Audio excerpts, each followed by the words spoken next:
Hey, good morning, Facebook. How you doing? It's Terry Crews again, on the set of Brooklyn Nine-Nine.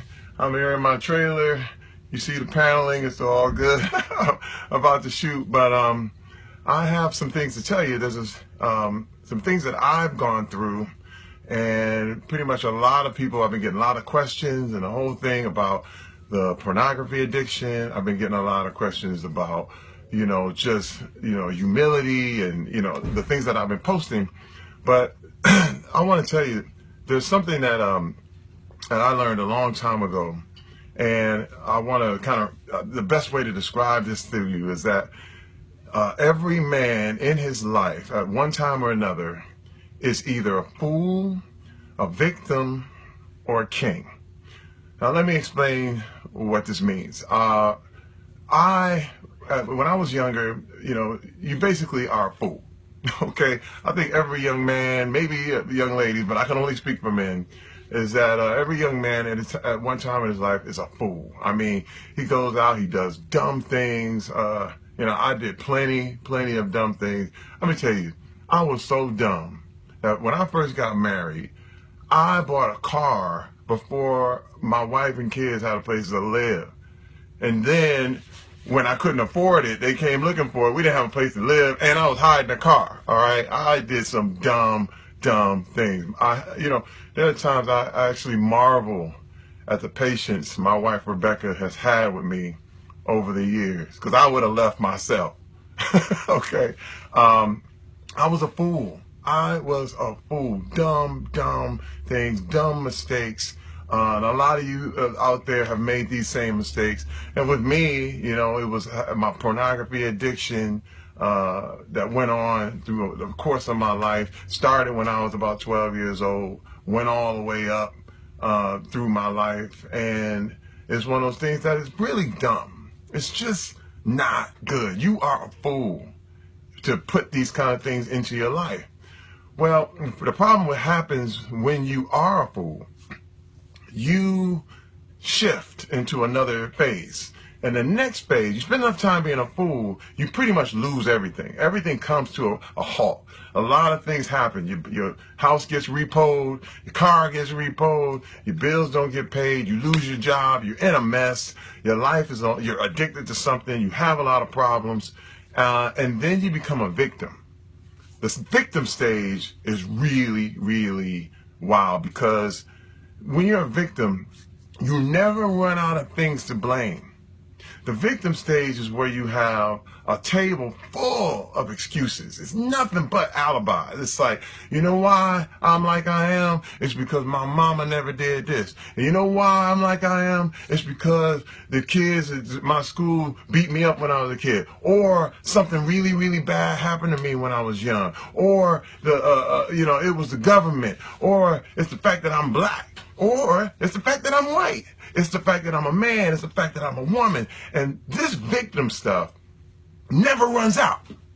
You can march from here to there all day, all long. You will find something to blame. You will always have a reason to blame someone for your problem. The reason to blame something or some reason why you are not where you want to be. And I was there. I blame my wife. I blame the fact I got married too early. That's the problem. See, I had kids too early. I'm a black man, and it's so hard in this world. And I mean, I had all the excuses. Okay, you know what I mean? I grew up in the hood, and they never did this, or my parents never gave me that, or all kind of reasons. And you become a victim. And the problem with being a victim is that you stay there. You can stay in victimhood forever, and no one will ever let you out. It's like you're a hoarder. I mean, you got all these, your house is full of all that, you collect all these victim things and all these reasons, and you're sitting in your house and you're justified and you got reasons, and then it's you all good, and usually you're alone. But let me tell you about another phase, the best phase. When you being a victim, you decide to put all the responsibility on yourself. There's no one else to blame. This phase is the king phase. I like to call it a king. because I'm a man. But for women out there, you might call it your queen phase, or, you know, whatever, your princess phase. I don't know. But my thing is, I call it being a king. And being a king, you take full responsibility for everything in your kingdom. If you don't like something, you can get rid of it. You know, one thing I like to say is, like, if you are standing on your throne and some fool starts walking in and talking crazy stuff, because we live in a democracy, so we're used to that. But, you know, back in the day, when you had a king, you couldn't walk into the courtroom and say anything you wanted. You might just get your head cut off. Okay? And so if you walked in and somebody came in and started yelling at the king, you know what, the guards would come and they'd kill him. Yes, they would. That's how a kingdom works, because you do not usurp the king. And I'm here to tell you, everybody out there, you are the king of your own kingdom. Realize this. Internalize it. You are the king of your kingdom, which means anything that comes into your circle that you don't want there, you can banish it. And this is your kingdom. And this is what I want to bring up about humility. You know, because a lot of people have taken the fear of criticism and turned that into humility. But that's not true. In fact, you need to get rid of the fear of criticism, because if you have the fear of criticism, you're not going to say what you need to say. You're not going to be bold. And a king is bold. A king knows what he has. A king knows his kingdom. You don't walk around like, poor, woe is me, I got this kingdom, but I don't know what kind of decisions to make. You know what? You want to build a building? The king decides where the buildings go.